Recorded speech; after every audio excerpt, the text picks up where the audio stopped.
Welcome to The Conversation. I am Ron Gray, host of Conversations That Matter, where we talk about social change and public policy issues.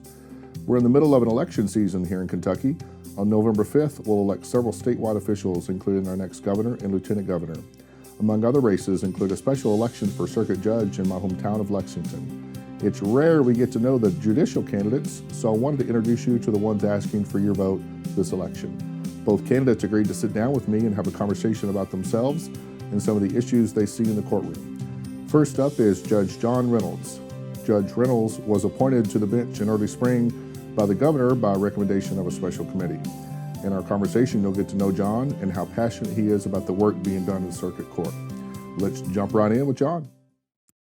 Welcome to Conversations That Matter. I am Ron Gray. I am joined today by Judge John Reynolds. He is a circuit judge here in Lexington, and glad to have you, John. Thank you, Ron. Glad to be here. Thanks for joining me. So I wanted to sit down and talk with you since you are currently campaigning to keep that seat. And we've got some really important topics to talk about, right. Some that you see every day in the courtroom, and wanted to get your take on some things and how the judicial system affects those things. But first, I want to get the listener to learn more about you. So tell us about you, where you hail from, what kind of life you have, and let's get to know John. So my name's John Reynolds, and my wife is Holly. We've been married, it'll be 25 years in January. We've got two boys, born and raised here in Lexington. One's 19 and is a sophomore at UK, and he's in the theater program. He wants to be a lighting design person for theater. And another son, Andrew, who's 17. He's a senior at Lexington Catholic, and came here to go to law school, graduate from law school at the University of Kentucky College of Law in 1997, and realized Lexington was a great place to be. Yeah. So we ended up staying. Yeah. Where'd you come from? So I went to undergrad at Loyola in New Orleans. Yeah. And I grew up in Louisiana, in the New Orleans area. But I spent every summer up here. My dad was a horse trainer. Oh, wow, really? So my parents divorced at an early age, and he lived in Shelby County.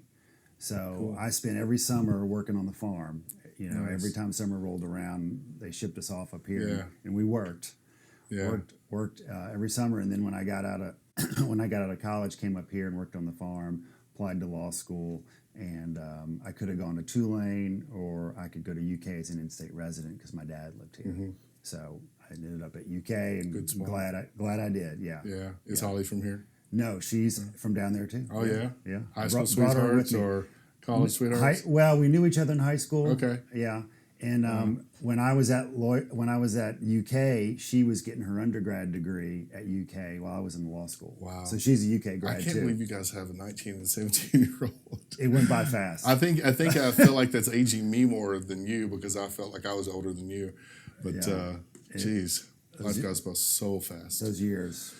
Yeah. Yeah. So you went to law school at UK. Yeah. And what kind of law did you practice? Did you practice here in town? No, well, when I started off, since my dad was a trainer, my whole universe was the horse business. Okay.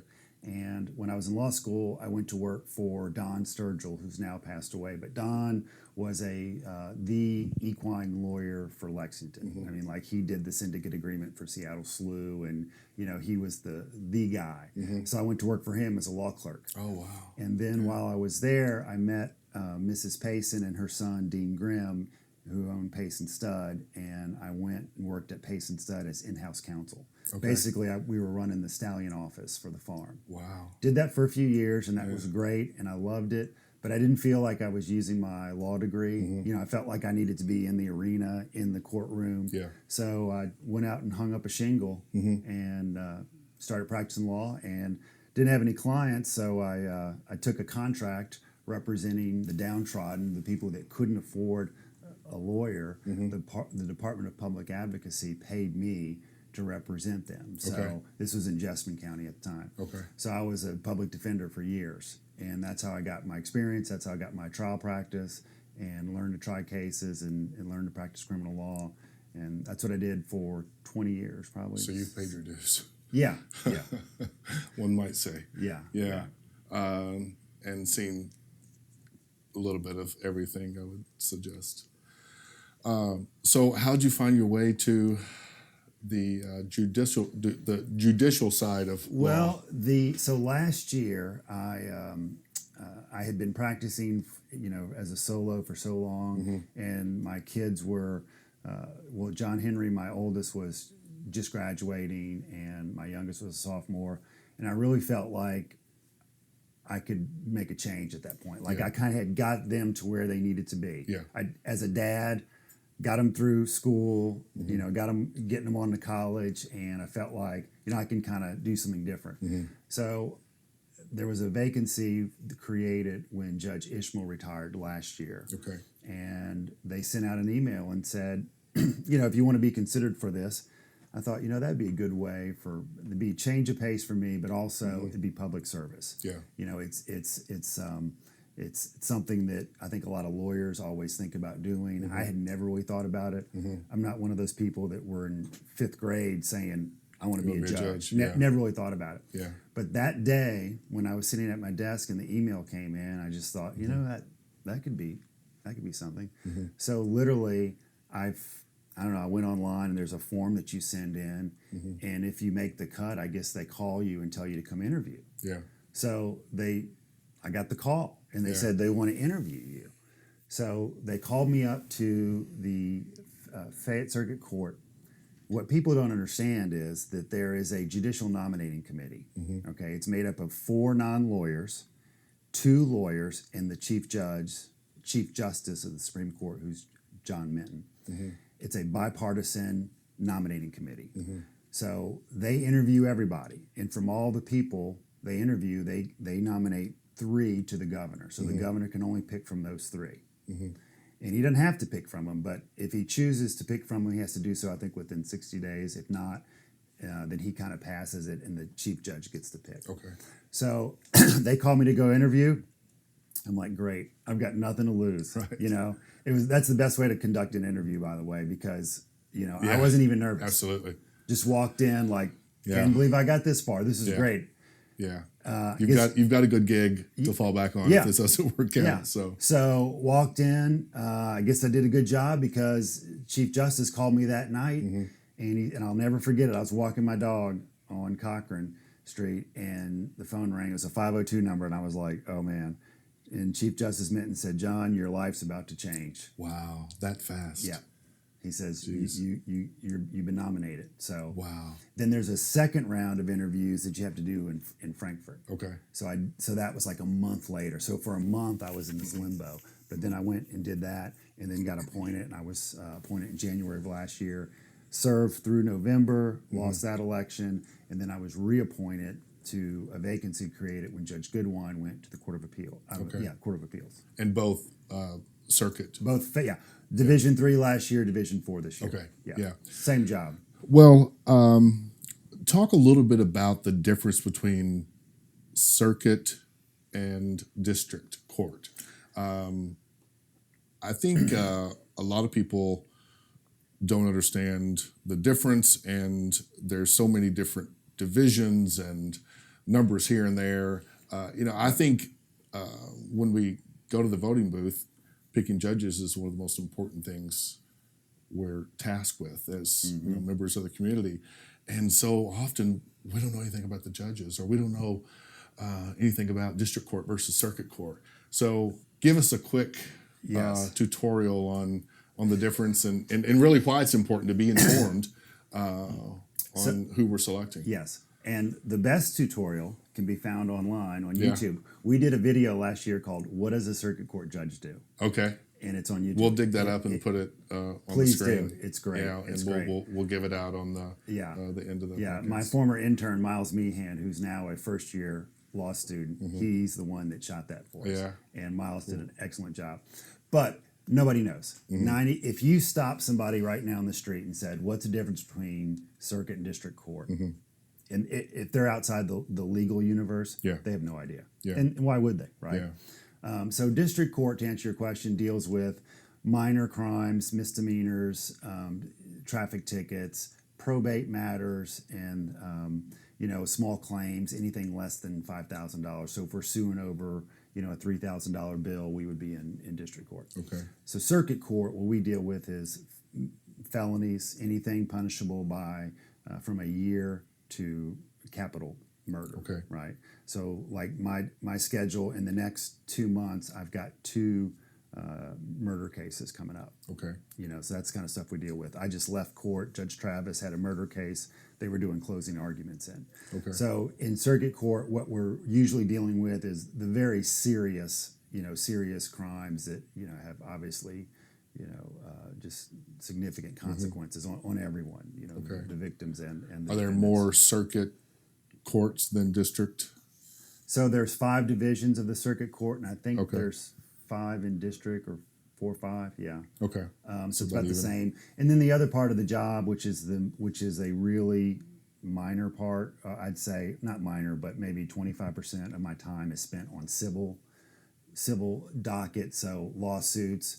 What we see in Fayette County typically, if a jury trial is going to be had in Fayette County and it's a civil case, 9 times out of 10 it's a medical malpractice trial. Okay. So I've had I think 4 or 5 medical malpractice trials in the last year. Okay. Last year and a half. Those get Are there tried. jury trials in Jury district trials. court too? There can be jury trials in district court, but Okay. not usually. Okay. Usually those things are handled by the judge. Okay. You'll have a DUI trial every once in a while. That'll be a 6-member jury. Okay. But typically your jury trials, if you're going to be on jury duty, you're more likely going to serve in circuit than you would in district. Okay. Yeah. Okay. Good. Why should we care who the judge is? Because that person that you elect, it can have such a direct imposition or direct, I should say, effect on your life, unlike anybody else on the ballot, right? So if I'm voting for attorney general or governor or whatever, they might sponsor a law that might affect you one time down the road, or it might have something to do with the way you whether you can carry a gun or not, all that kind of stuff. But when you're dealing with the judge, with judges, it's important because those people affect our lives as citizens on a daily basis.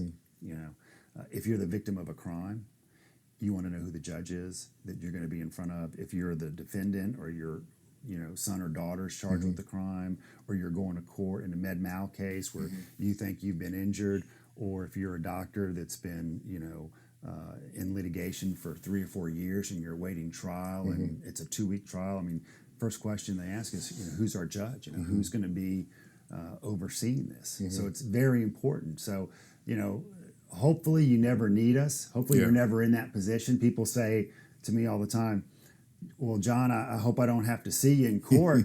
And my standard response is, no, we need good jurors. Yeah. I want to see you in that jury box. Oh, no, I don't want to. Good point. Yeah, Good point. but I always want to see them as jurors. But I hope I never see them as litigants, because that means that they're going through some tough times, or something's wrong. So if someone asks a question, why is it important that we as society choose who the judge is? Because let's say the justice over the Supreme Court, who is part of the committee in recommending you to the governor to nominate to fill this vacancy, they're the experts. They know whether you're capable or not. They know your integrity, your temperament, etc. Why is it more important for us as members of society to make that choice? Because we can make really ignorant choices sometimes. Is it to preserve democracy? From your perspective? Some states don't even elect judges. Federal judges are appointed for life. Yeah. We elect judges. We're just part of the political process, even though we're nonpartisan. Okay. So some states don't do what we do. Some do not. Okay. Yeah. And there's all kind of arguments about whether that's good or bad, but it is part of the political process. I guess the negative is if you have enough money and name recognition, you're probably going to get elected. Because people don't know who to vote for. Yeah. They don't know what we do, and Right. they're the uninformed voters, and we're down at the bottom. You have to go all the way to the bottom. They call it voter fatigue or roll off, where the people, not everybody even makes it down that far. Yeah. and if you hit D or R, we don't get a vote. Right. You know. Well, that's a good segue because I wanted to talk about in Kentucky, judges are nonpartisan. Correct. Right. I know in some other states, judges are. Right.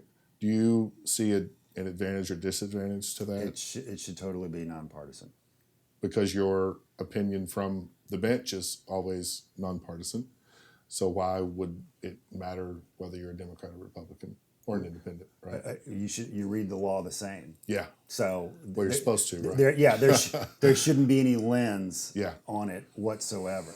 But yeah, Justice is blind. Totally should be nonpartisan. Yeah. And I had a lot of people tell me after the primary, the independents usually don't get to vote in primaries.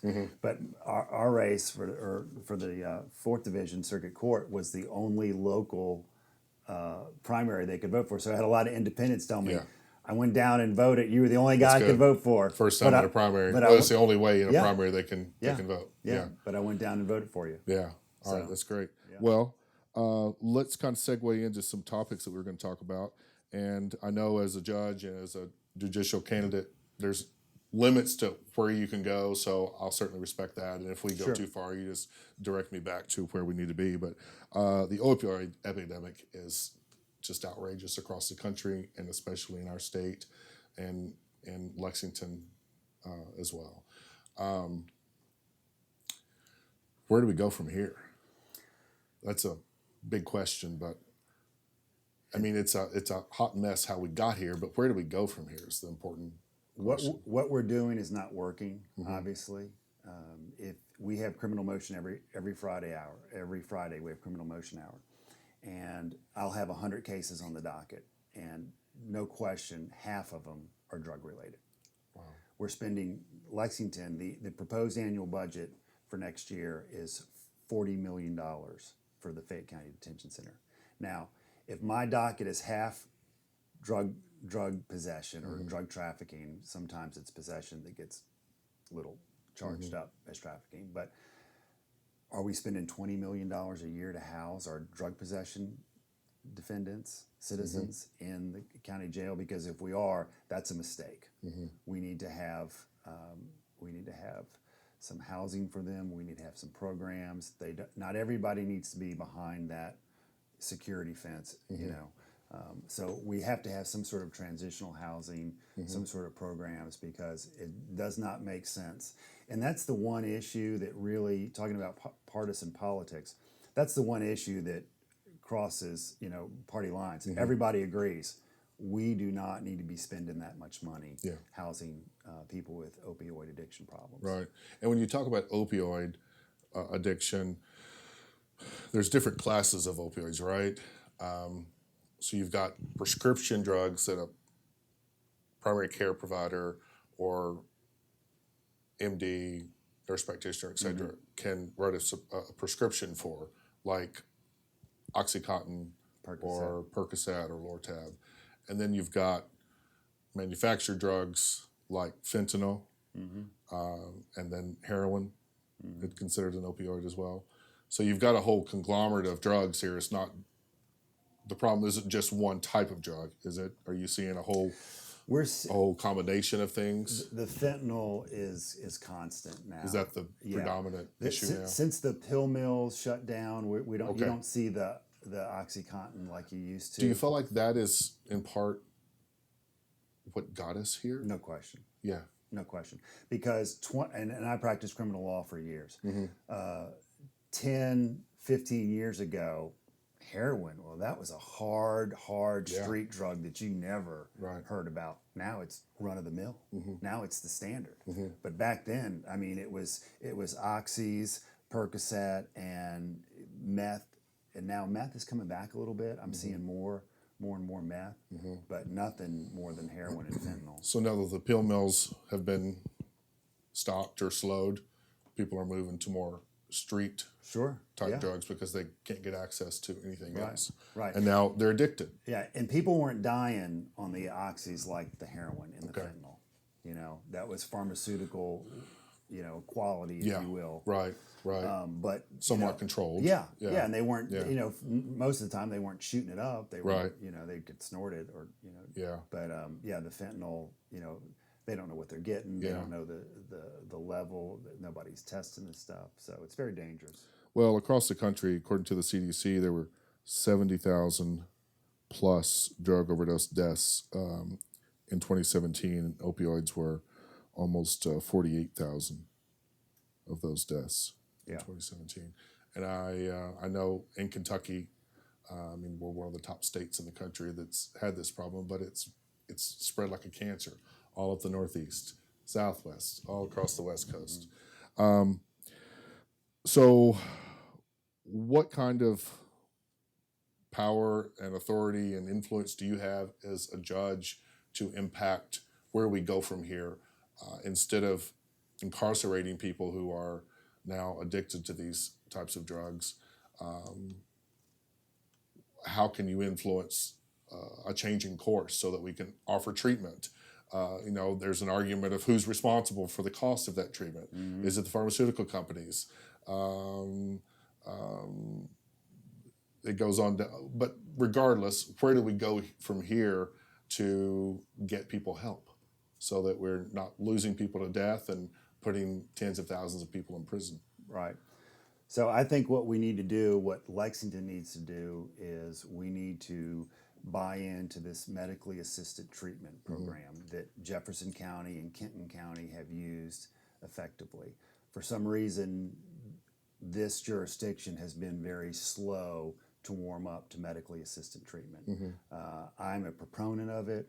I have studied about it. I have talked to more than one physician about their programs that they're running here in Lexington using Vivitrol. And for whatever reason, we've been cold to it, but that needs to change.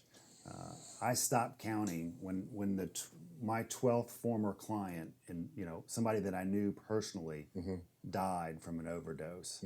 I stopped counting, but it's probably close to 20 now. And I've had people on my docket that were out on bond, weren't getting Vivitrol or weren't getting any assisted treatment, out on bond. Is Vivitrol like methadone used to be or still is? I'll tell you about that in a second.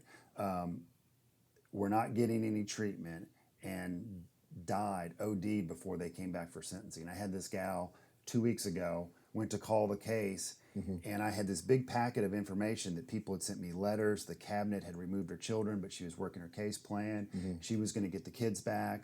Her employer said how great she was. There was pictures of her with her certificates and all this stuff, and I was like, this is great. I'm going to probate her. I'm going to tell her how good she's doing. Called the case. Sorry, Judge, we'll have to dismiss that case. She's deceased. Wow. She OD'd. So people who say, well, I don't like the medically assisted treatment, I say, well, what's the alternative? The alternative is these people are dying. And continued addiction into death. Yeah, and finally it's getting some more traction because it affects all classes, if you will. Like the Kennedy's daughter that died. There's well-known people in this town that have lost children to this. I mean, it's not just something that affects the poor. Right. So it's finally getting some attention. Vivitrol is you've heard of Narcan. Yeah. Okay. So I'm an old ER nurse. Okay. I've given that drug a few times. Okay. Right. And you want to stand back because when they wake up, they come out. Some of them are going to be mad because you gave it to them. Yeah. But I'm like, look, you're going to die. Yeah. So do you want it or not? Yeah, that is an amazing drug. It is. I've seen it bring people back from the death. I've only seen the videos. Thank goodness. Yeah. But I have some. They tell me not to keep it in my car, but since I'm always down at the courthouse, I keep it in the glove box. Yeah. Down in the plaza. Yeah. Yes. Of course. But I got it at I went to the health department's training. Okay. They have a grant. They will give you Narcan every Friday. I think it's every Friday. Yeah, every Friday you can go down and get Narcan, and you have to sit for their class and sign off, and it's a prescription. Somebody writes it to you. Right. But Lexington's doing that. I don't know how long they'll do it. Narcan alone is controversial. One of the addiction specialists, MDs, I was talking to recently said they're having these Narcan resurrection parties. I said, what the hell is that? Oh, that's where they'll shoot up, and somebody doesn't get as high as the others, and then when you're out, they'll bring you back with the Narcan. So, like a true addict, they find a way to abuse anything. Yeah. Wow. So, well, I have a close friend who was down. I won't say where. They were here in town at a small venue at a concert recently. This was just a couple weeks ago, and there was some commotion. Somebody in one of the bathrooms was out, blue, and there happened to be a nurse there. I think they had a nurse on site, and Narcaned him up, came back to life. He refused EMS support. Yeah. Just wanted to. Yeah, I'm okay now. Yeah. And some of the EMS guys that I was talking to the other day that work for our city said, I've Narcan the same guy on the same shift. Wow. Wow. So what we're doing is not working. Yeah. Yeah. Yeah. So what is the constraint to having programs so that you can choose that route for this individual instead of full-on incarceration? I have no opinion whether they should be incarcerated or not, but what kind of power do you have to offer that to them, and what's the constraint to hand that power to you? Right. So let me preface that by telling you about Vivitrol. Okay. So Vivitrol is an injection, and it is naloxone. So you know how the Narcan blocks the opioid receptors or releases the opioids from your receptors in your brain when you give the shot.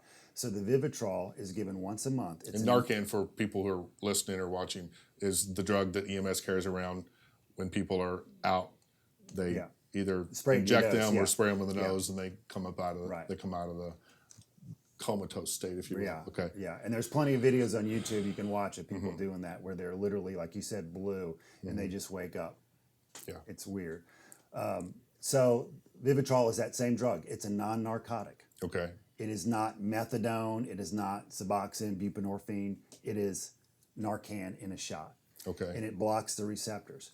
So if I take a Vivitrol shot and I try to go get high. Oh, I see. I see. Now, it doesn't work for stimulants. Okay. It's just opioids. Okay. But I can't get high. So it's like a steady, consistent infusion, much smaller dose of Narcan.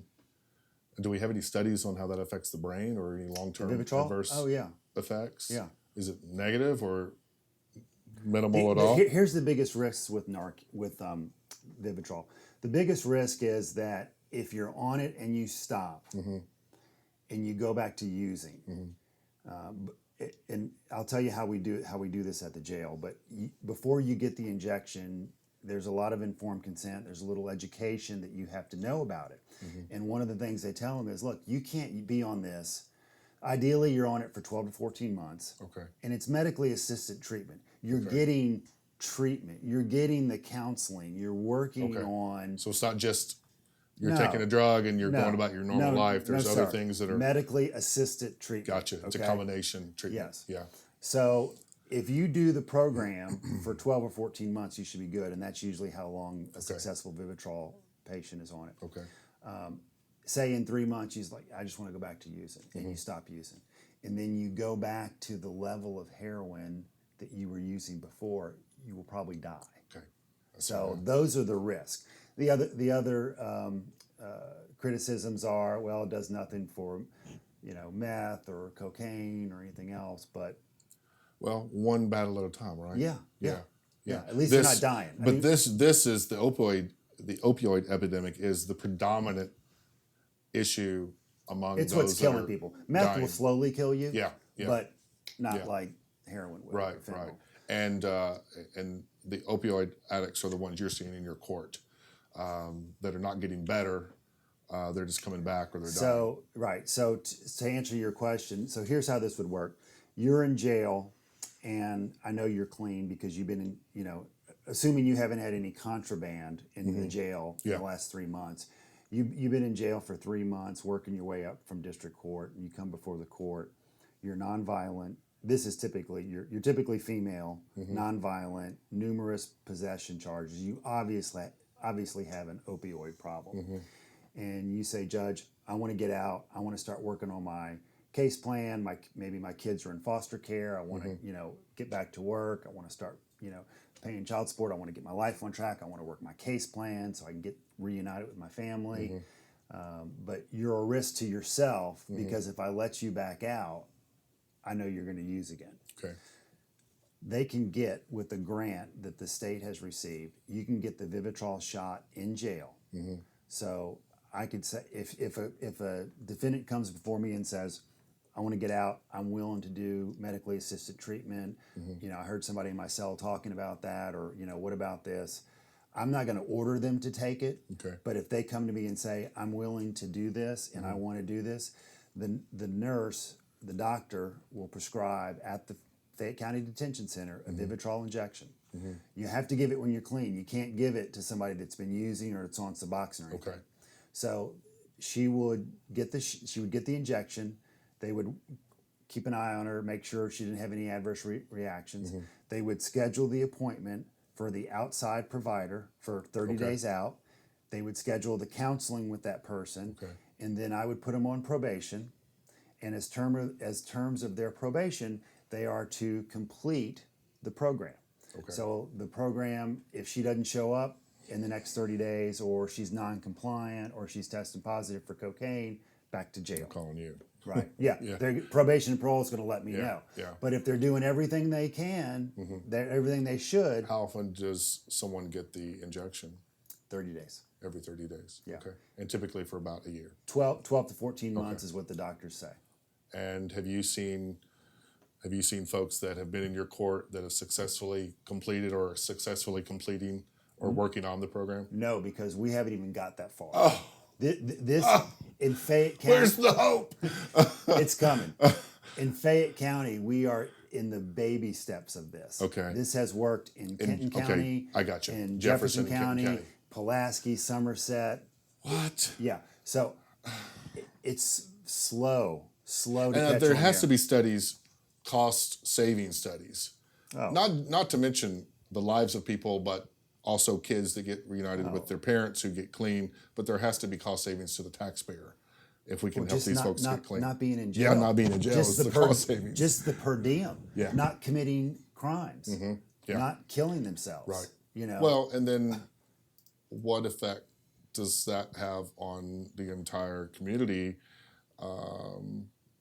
when they are using and they are committing crimes and it's a domino effect. So look at the savings across the board, not just the fiscal savings to the taxpayer, but to folks all around. And again, it's, there is no magic pill. There's no magic drug out there. Yeah. And, the success isn't going to be 100% with this, but it's a tool that helps people succeed. And it's something that I know that if this lady is on the program, for instance, I'm not worried about her killing herself, ODing and not coming back. So what has to happen to bring it to Lexington and to Fayette County? People need to understand what it is, and judges need to drive it, frankly.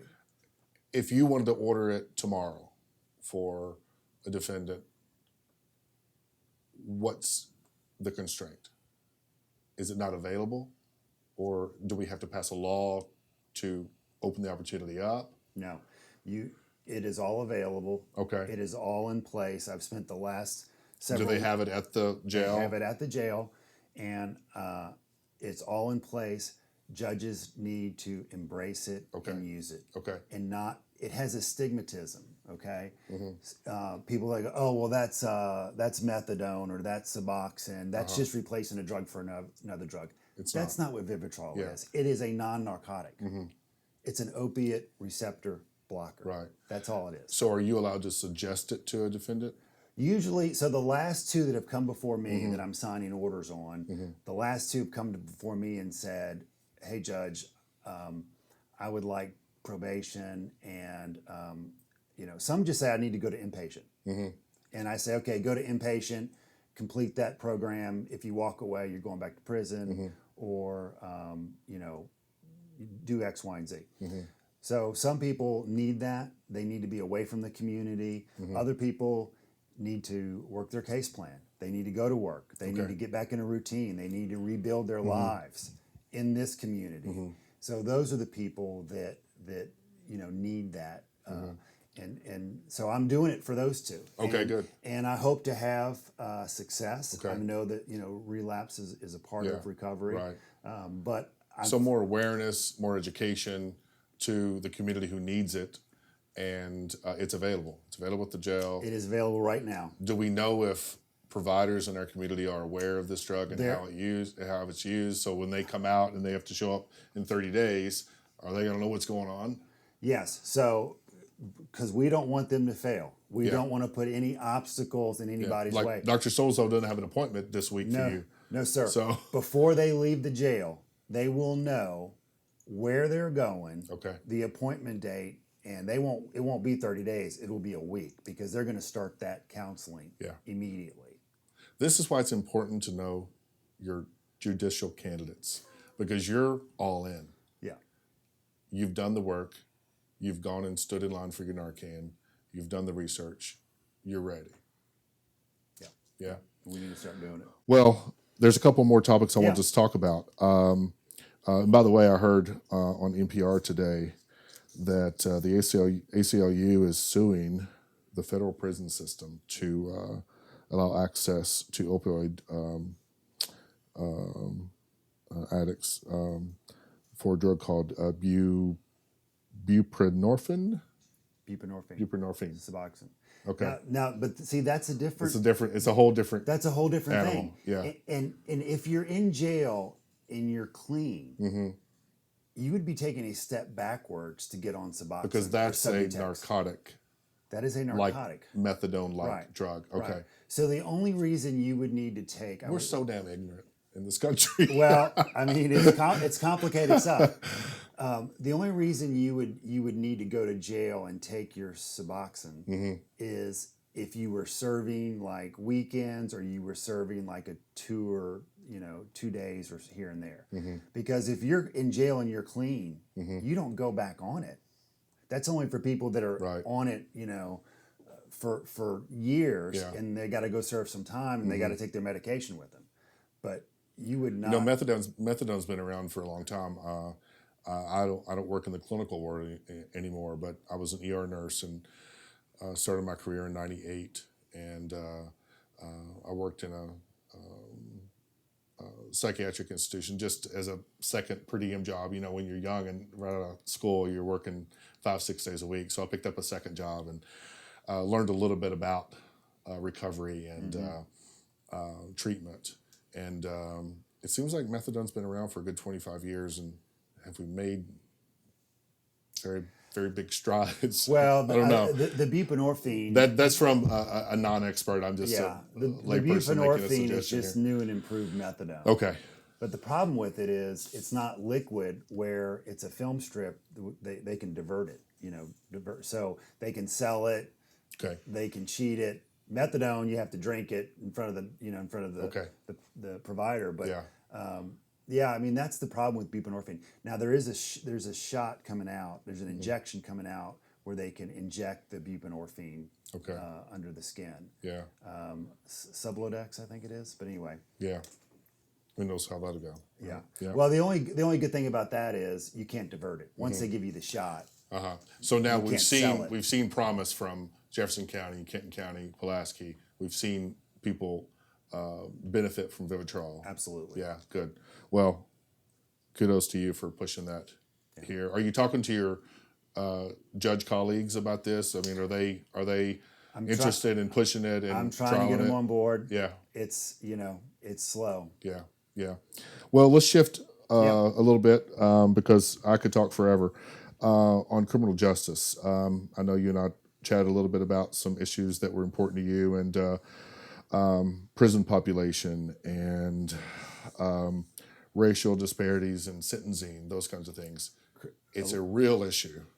I could talk about it for hours. Yeah. And it's a great issue because again, it's not party affiliate. It's not. The Republicans want to ban the box. You've heard of ban the box, where if you're applying for a job, they don't even want you to ask if you're a felon or not. Yeah. Okay. That's part of the criminal justice reform. Ban the box. Okay, ban the box. Okay, gotcha. Yeah. Okay. And that's Republican sponsored in Kentucky. Okay. You know, the expungement law is part of the criminal justice. Prior, I don't know when that House bill passed, but now you can expunge 76 felonies. Well, from the But it beginning, costs $500. well, Who the hell's got $500 when you just got out of jail and you don't have a job? And you can't get a job until you get it expunged. slow down. But that's what people are thinking. That's what I was just at a. Let me take you Teach back. us. Let me take you back 7 or 10 years ago. There was no expungement. Right. If you had a felony, it took a pardon from by the governor to get rid of it. Yeah. So we have made great strides, and in comparison, our $500 price is extremely low. But that's like government. I mean, they got to pay for their programs. I mean, that's, you know. No comment. This is not about me. It's about you. It's a lot of money, but in the big picture, we've made great strides. And they're talking about, you know, I think there's going to be more felonies added to that list that you can expunge. Yeah. Yeah. Well, let's talk about prison population. And then I do want to get to expungement because that was some of my research, and I'd like to. You're a wealth of knowledge here, so you're teaching me a lot of things too. According to the Pew Research Center, who is a legitimate, respected organization, says in 2017 there were 1,549 black prisoners per 100,000 black adults, nearly six times the imprisonment rate for whites, 272 per 100,000, and nearly double the rate for Hispanics, 823 per 100,000. Although there's some good news. For all three groups, the imprisonment rates have declined substantially since 2007. The rates declined 31% among blacks, 14% among whites, and 25% among Hispanics. So we are moving in the right direction. So just like the expungement law, thank God we are making some progressive change there. And again, it's not Democrat or Republican. These are human lives that we're talking about. Right. Because of that, you know, it's sort of an intersection with the conversation around racial disparities in sentencing. Have you seen much of that in your career? I mean, now you're a judge, so now you're making decisions, but have you seen much disparity among races, and have you seen a change over time? I've seen not disparity in sentencing as to if you're Hispanic or white or black, you're going to be treated differently. Yeah. You know, but I have seen disparity in the racial background of the defendants that appear before me. Okay. So there's, you know, it's obvious that we have more African Americans in the courtroom than we do, you know. So you're not seeing a conviction rate issue, or I guess by proxy you are, but you're just seeing more people of color brought to court to be sentenced or to be tried, I suppose. Yes. Yes. Well, speak to that. I mean, what's going on in our country that's causing that to happen? I mean, we'll have to have another hour. Right? Yeah, right. I mean, if we could solve that one. You know, I look for, when we do a sentencing where a sentencing is where either a jury's convicted you or you've entered a plea. And after you plead guilty in court, usually we'll set it off for 3 to 4 weeks so that probation and parole can conduct what's called a pre-sentence investigation. So when I'm doing the sentencing, it's not just, well, I'm looking at you and I know, you know, when you were born and what the charge is. I get a full social history on you, not just all the crimes that you've been charged with, or if any, but, you know, the number of felonies, how you've done on probation or parole, whether it was revoked, but also a narrative of the charge. I get a statement from you if you want to give it, and then I get your social history. How far you went in school, how many brothers and sisters you have, where are your parents, are they deceased? You know, all those things that kind of make us who we are. And from that, you know, you can see similarities that cross the racial lines. And what I usually see, black, white, or Hispanic, I see people that have come from foster care. I see individuals that have whose parents were in jail or father was in jail, that were single family, single parent households that started committing crimes very young, and that is the same whether you're white or black. So that's consistent. But we do have a disproportionate number of African Americans that are being arrested and charged with crimes than we do white, especially for Lexington's population. Do we know why? Do you think there is an unfairness of conviction or sentencing among No, I think different races? I think the unfairness is that if people commit crimes because of need or desire, they lack something that they want, right? So not everybody has the same opportunity growing up. How much discretion does a judge have when it comes to sentencing? Are you bound by certain boundaries, or do you make the decision once the jury says guilty, then you decide, or are there parameters? Yeah, if a jury decides, and that's probably not a great example, because typically if a jury sentences you, if they find you guilty, then they do a separate sentencing phase. Okay. And 99% of the time, any judge is going to go with what the jury did, because that's their wish. That's how this system works. Okay. If you plead guilty, then it's in my discretion. Okay. Completely. How much time you serve, how many years you serve, whether it's in prison, inpatient, drug treatment, or you discharged, you're out. Yeah. When a judge has that kind of discretion, do you see much contrast between sentencing, or is it typically, among racial lines, or is it based on the crime committed? I mean, you look at each case individually. What do you take into account? Not the crime only, or do you consider the social background, the chance they've had? You consider, are we talking about a violent crime or a nonviolent crime? Okay. Okay. So the guy that is charged with felony flagrant non-support, right, it's not the same guy that's charged with assault. Right, of course. With a baseball bat, right? So, or a knife. Yeah. Well, some may argue, but good point. Yeah. So there's violent and nonviolent crimes. Of course. A cold check is a felony. You bounce a check to somebody, that could be a felony. Yeah. So you have to look at nonviolent and violent crimes. Okay, so the violent guys, they're in one category. Right. The nonviolent guys, the drug possession charges, the flagrant non-support, the stuff that they haven't really harmed anybody other than stole somebody's property. There's going to be restitution. Right. They're going to be answering for it, but we're going to treat them differently than the violent offenders, and the law treats them differently too. Yeah. So, what can you say about the First Step Act? I learned a little bit about that. It's part of the. I learned about that when I was studying the United States versus Booker back in 2005, Supreme Court case.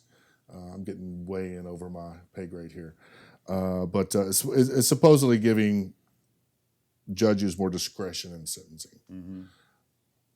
I think people are concerned about that and believe that there are disparities among race, and maybe we don't see it here, but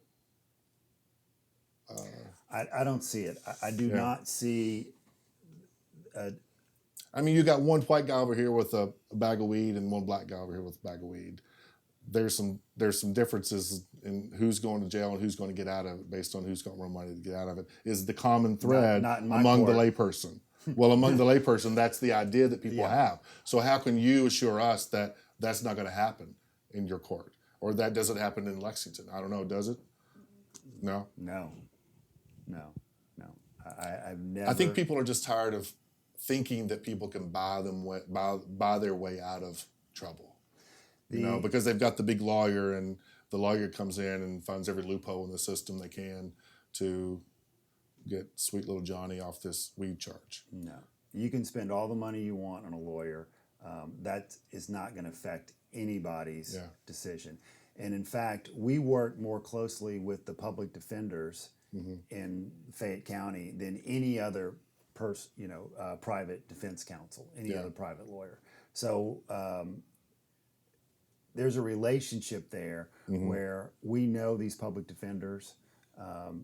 They have credibility with the court. You know, the court knows who they are, and you don't get a better deal just because you hired, big shot lawyer from Louisville or from Lexington.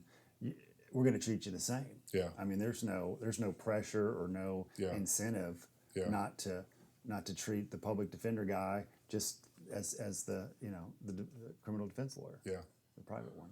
Well, back to expungement, because you brought that up. So currently, if someone commits a felony, they go to prison, they do their time, they get out. That person can't vote, they can't run for office.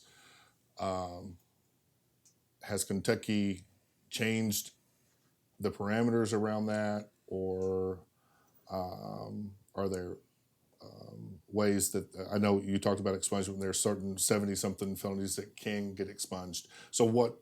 Not to list those felonies, but what is the process, and how does one qualify? So if you and explain what expungement is. Expungement is like it never happened. Okay. All right. It just erases the charge. So if you're 19 years old, typical example, you're 19 years old, you got charged with some narcotics, and it's a Class D felony, and you pled guilty, you got probation, you come off probation, and you're good for 5 years. You don't commit any other crimes. After 5 years, you can go down to the courthouse, you can file a petition to expunge the charge, pay your fee, give them your record to show that you haven't gotten any more trouble, and then that gets up to me or to the judge whose division you're in front of, and they look at all that. The Commonwealth either objects or says we don't object, and then that gets signed, gets entered, and it gets sent out to all the law enforcement agencies, NCIC, the state police, Metro, and it gets taken out. Okay. And then the best part of it is, it says in the statute, if you're asked, have you ever been convicted of a felony, you can affirmatively say no. Okay. Now, are there some felonies qualify, some don't, obviously. Right. Yeah. And is there a length of time once you serve your sentence and you get out before you can? 5 years. Okay. So across the board, no matter what the felony is, you have to wait 5 years. Do your probation time. Is it typically a probation time that you? I mean, you could serve something out, but then it's just 5 years from when you serve it out. Okay, gotcha. 5 years from whatever ends last. Okay, not necessarily when your probation ends. Your probation could end in 2 years, but you still have to wait 5 years before you can make the expungement request. 5 years from the end of probation. Oh, okay, gotcha. Okay, that's good. Yeah. Clear. Okay, good. So the probation could be 5 years. You wait 5 more years to get it expunged. Okay. Yeah. All right, gotcha. And that there's a fee with that. And that goes to the state of $500. Yeah. Okay. Some people want to see that lowered. Yeah. Yeah. What about voting rights? Do they get their voting rights back? Okay. It's like it never happened. Okay. Yeah.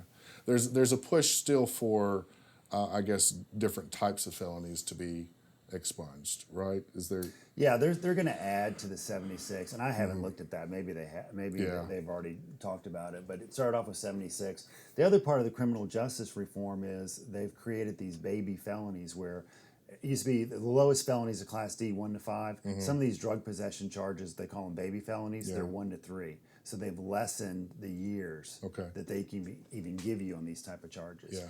And the other thing they've done is they have what's called presumptive probation. So on these I shouldn't say minor, but on some of these felony drug charges, it's a presumption that you're entitled to probation when you come before the court. Okay. Okay. Oh, I feel like we just treat the symptoms, and what are we doing to keep folks from winding up in this? I mean, obviously it's an individual choice.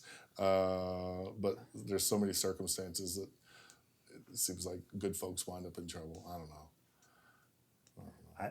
The experts that I've talked to said, it just starts so early. Yeah. Between third and fifth grade Yeah. is where you're really forming your personality and stuff. And, it's just, you got to have structure and discipline from an early age. Early childhood education. Yeah. Well, we have a few minutes left, so I want to hit on another important topic of mine and yours because I'm involved in a lot of gun violence prevention stuff, and everywhere I go to work on that, I happen to see you. So I know that's important to the community, that they know, you're on your off hours and you're figuring out how you can participate as a citizen to curb the gun violence. And I've got a lot of close friends, and we share a mutual friend in Anita that's a great gun violence prevention advocate. Gun violence, particularly in schools. Of course, back in January of last year, we had a school shooting at Marshall County High School, Western Kentucky. 2 students were killed and 18 injured.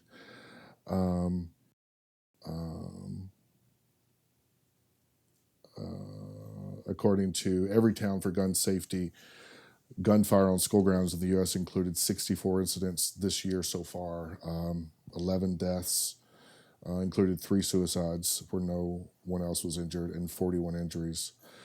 What can the courts do to impact the gun violence epidemic? Well, it seems like it all happens and then we dump it on you. Now you decide what we're going to do with these folks. What are we going to do to fix the problem? Yeah. What can the court do besides enforce the law and prosecute people who wind up? You said it. You enforce the law, and if there's a charge called the convicted felon in possession of a firearm or handgun. Yeah. And if you're a convicted felon in possession of a firearm or handgun, you're going to go to prison most likely. Yeah. Because we just can't tolerate that. Mm-hmm. What can we do as a community? One of the simple things we can do is, responsible gun ownership. Mm-hmm. The Lexington police just posted those numbers about, they keep track of the number of guns that are stolen from vehicles. Yeah, we just talked about that yesterday. Did you see the number? It's insurmountable. It's crazy. I was like, is this a joke? I mean, where are we getting this information? Because this can't be true. Yeah, that's just the people that reported them stolen. Mm-hmm. I know. Right? Yeah. So, it starts with that. It starts with you and me and everybody that's listening. Responsible gun ownership. Mm-hmm. I'm not anti-gun, but gosh, don't leave it in an unlocked vehicle, right? Because it's going to end up in the street and it's going to be used to hurt somebody. Yeah. Nor am I. I own firearms. I've got 2 shotguns and 2 handguns. Honestly, full disclosure, until about 2 years ago, I thought that because they were in my closet and I don't have kids and they were on the top shelf, probably pretty safe. Now, responsible gun ownership is subjective, of course. Yeah. Safe storage in the home, automobile is subjective. It's up to the individual, and that's part of who we are as a society. We get to make that choice, right? But I realized just because I'm a good guy doesn't mean somebody's not going to break in my house and steal my guns and commit a crime and hurt someone. Now, do I have easy access to them if I need them? Now, yeah. Mm-hmm. But they're properly stored according to what I believe will protect me and someone else if they're stolen, or if my 5-year-old great nephew walks in the house and decides to climb the curtains in the closet or whatever, and grabs it. That's a huge way that just an ordinary person can participate in gun violence prevention. Mm-hmm. So what I see, and I'm not, this is not a constitutional situation. This is just what I see in the circuit court. I see guns that are frequently used in crimes that have been stolen from somebody else or bought at a pawn shop. Yeah. They're just so easy to get. They're so cheap relatively. So a lot of the guns end up in pawn shops or stolen from law-abiding citizens that just might have been a little bit irresponsible, or maybe a victim of a crime that they got into the safe or whatever. Right. So that's where the guns are coming from, and they're readily available. To anyone. Yeah, and we won't get into gun access legislation because that's not what a judge. That's not your role. But the one thing that we all can agree on, and we all know, is a responsible choice is to properly store them. Yes. And that means if you don't have a gun safe, I've got gun locks. I've given away about 100 gun locks in the last year and a half. Yeah. So go to conversationsthatmatter.co and we'll send you a gun lock. I was just talking with some friends last night. Actually, a friend of mine who's a legislator from Eastern Kentucky, and she has her concealed carry. I have mine too, just because I wanted to go and have the class with a buddy of mine. It was fun. It was long, an all-day thing. She said she used to carry her gun in her car, but she's got a little grandson now, so she's worried that she might forget to lock it in the not lock it in the console. So, but there's ways to do that. You can even get a little safe and put it in your console. Lock the safe in the console, or go out. I think is it Fayette County or Jefferson County pushing this 9 p.m. car check thing. I know Jefferson County's had a huge problem with firearm thefts in their automobiles too, but car check at 9 o'clock. Okay. Make sure you've got your gun out of your car. Make sure you've locked your car. Bring it in the house. Store it safely. So that's a huge thing that we as community members can do. Yes. Have you seen much activity in the courtroom around stolen firearms from, let's say, for example, this summer because of the uprising of guns stolen? Have those been traced back to those incidences yet, or is it too early to tell? Too early to tell, but that narrative happens a lot. Yeah, but we know crime's being prevented. Crime is happening because of those guns getting stolen. Yeah, and even the people that aren't using the guns, they're selling them to pawn shops to get money.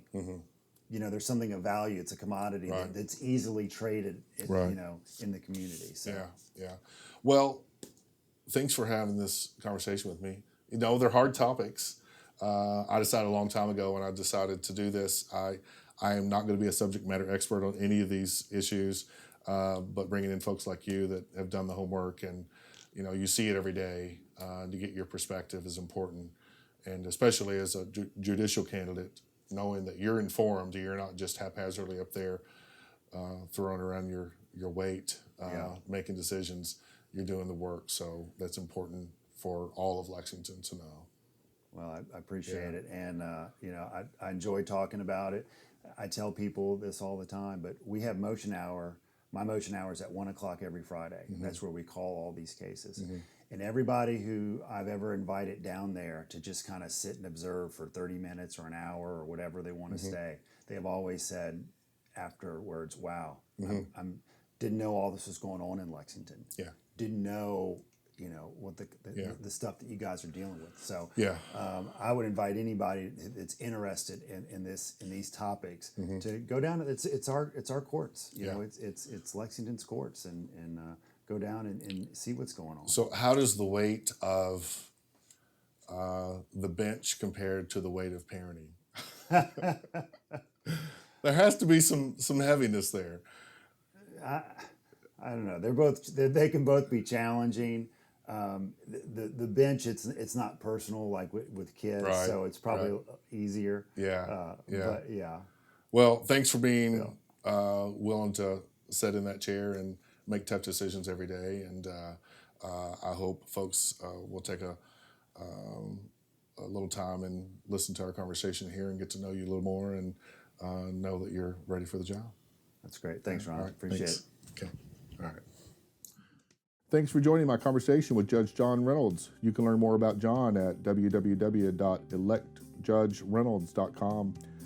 Don't forget Election Day is just a few weeks away on November 5th. Be sure to know your polling place and be part of democracy.